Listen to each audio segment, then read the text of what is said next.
Embraer is facing growing pressure from the aviation industry to develop a new single-aisle jet that can compete with the Boeing 737 and Airbus A320. Currently, both Boeing and Airbus are not expected to launch new aircraft anytime soon.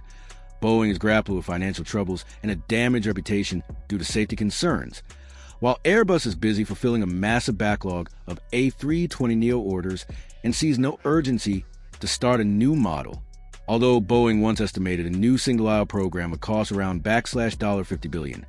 Most of that cost is not in the engineering, but in the market disruption it would cause.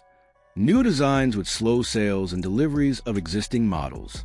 In contrast, Embraer has a unique opportunity. Its Curtiss 2 jets serve the 100 to 150-seat market, so developing a larger aircraft in the 180-seat range wouldn't threaten its current business, but would allow it to expand into a new segment. Embraer has proven its engineering strength with the successful development of both the E-2 family and the KC-390 military aircraft. There's increasing interest from airlines for a third major player to break the Boeing-Airbus duopoly. However, the main obstacle is funding. A new aircraft will require $10 billion in investment.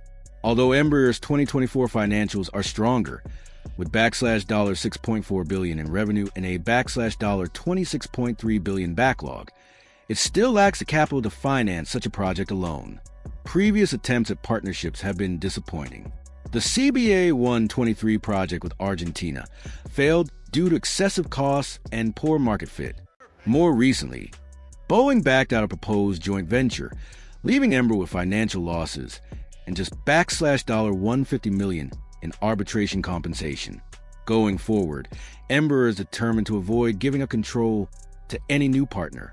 There are potential partners like Lockheed Martin, Mitsubishi, and China's Comac, but all come with risks.